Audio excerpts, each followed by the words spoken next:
In this video, we are tasked to create a circuit and as well as Arduino codes for us to establish serial communication.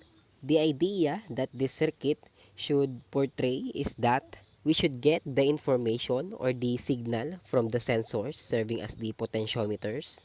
The Arduino will receive and manage the information in order for it to write in our serial terminal. Through the pins of the first Arduino, which is the TXD, we are trying to pass or write the information to the pin RXD of the second Arduino. And the virtual terminal lines will serve as a witness for this transmission. And through the second Arduino, it should write, pass the information using the serial communication to the LCD, and the LCD will try to display the values that it has been received from this Arduino. And maybe that's it for the logic of this circuit. So let's go to our components. The first one is the Arduino Uno, in which we had utilized two pieces, and this Arduino Uno will serve as our microcontroller to manage the information that we are transferring to our LCD and getting from our sensors.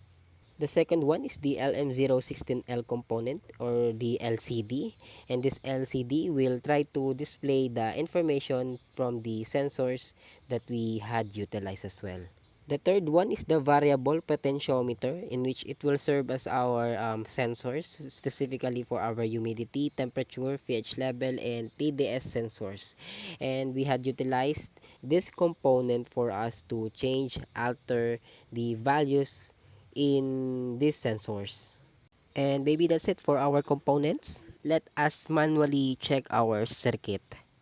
And this is our Arduino, and by clicking this component we are able to see our program file in here, the location, and it is a hex file, and this hex file is the code of our Arduino for us to execute the code properly, and the circuit as well. And for our second Arduino, we can also see our hex file here, and later on we will try to discuss the hex files and the content of these codes for us to understand what are the codes or functions that we had utilized for us to make the circuit possible.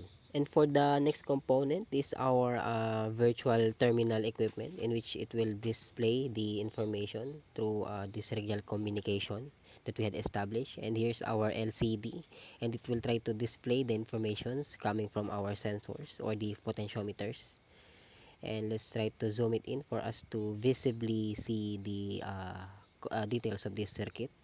So here's our first sensor, which is a humidity sensor, and the second we can also alter the values by clicking this sign or plus sign or minus. And here's our temperature sensor. We can also vary this information, as you can see. And for our pH sensors, we can also alter the values. For our total detected solid sensors, we can also vary the information, and all of these are connected to our ground, and here is our ground, and also it is connected to our VCCs, and here is our VCC, and each of this sensor is connected to the analog pins of our Arduino, which is A1, A0, A2, and A3. And I will try to locate the pins of this analog sensors, and here it is, the A0, the A1, the A2, and the A3, and there is the connection. And also, we should not only consider the major components, but also we should try to look in our minor connections, such as the connections with our LCD and through our Arduinos. And it is very crucial for the circuit to work. So let's try to zoom this in, since we are about to simulate this circuit for us to see the details. And let's try to save it first. Now let's try to click debug and run simulation. Let's just wait for a second, and as you can see, the virtual terminal pops up, and I will just try to resimulate this circuit for us to not get rid of this virtual terminal. And as you can see, we had already popped up the virtual terminal, displaying the default information from the analog sensors. So I will just try to alter the values, lower all the values of our sensors. and check if the values will change or not, and if it will display in our LCD. And as you can see, the new information was already displayed in our LCD and as well to our virtual terminal.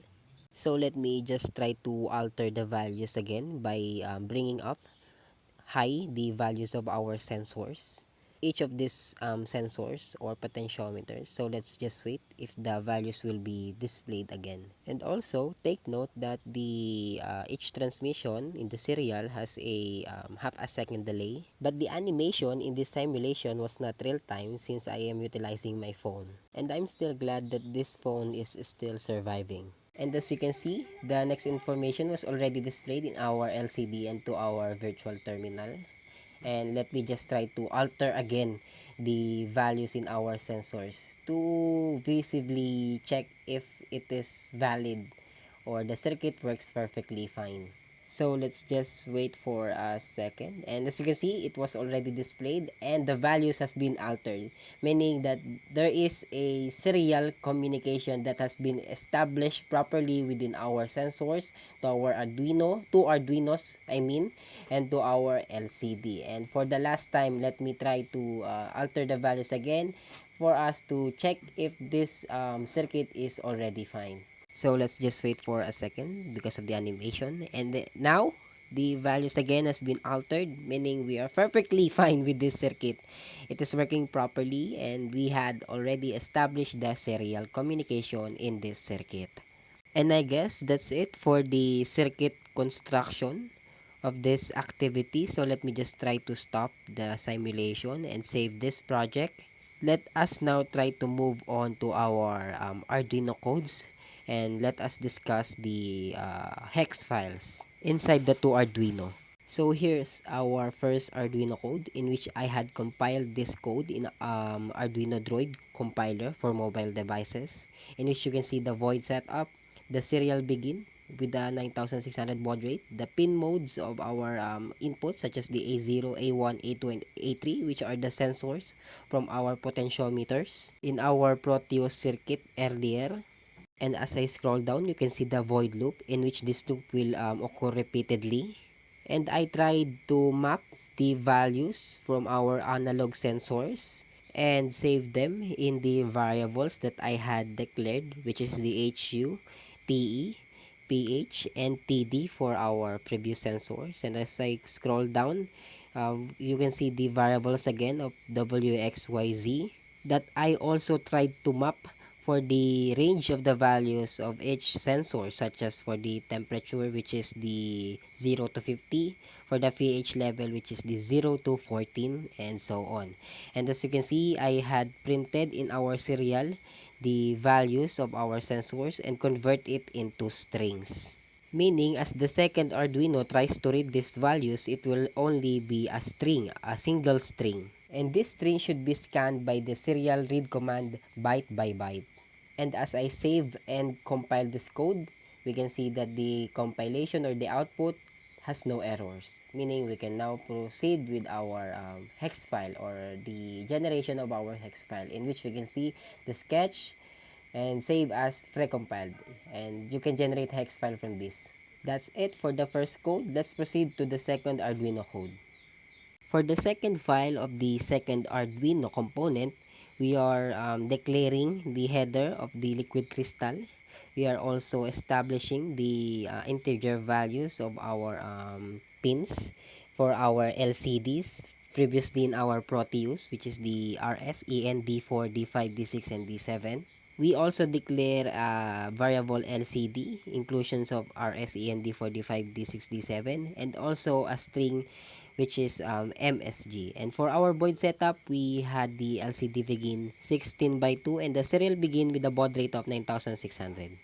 And for our void loop, if the serial that available is equals to 1, meaning if the value ends up with the last character before the carriage return or the line feed, the string value of the data transmitted will be equal to empty character. And for the while serial available, we will clear the LCD and we will try to read the characters in the string and save and combine all of this character to save as a string. And that is with the help of the command serial.read that scans the information in the serial byte by byte. And for the index of method, we are just trying to locate the indexes of the comma or the comma delimiters in our string that has been displayed in our serial. And we're also using the substring for us to get the numerical values currently as a string in our serial virtual terminal. And to display our information, the acquired information through our LCD, we do set the cursor to 00 for our humidity, set cursor 80 for our temperature, and set cursor 01 for our pH level. And lastly, set cursor 81 for our TDS or the total detected or total dissolved solid sensors. And again, let me just save and compile this code. And as you can see, compilation finished, meaning we don't encounter any errors. And that is the output. So we can save this file through these three buttons, sketch, and then save precompiled for us to save the hex file. And I guess that's it for this Arduino codes for our circuit. That's all. Thank you for watching this video.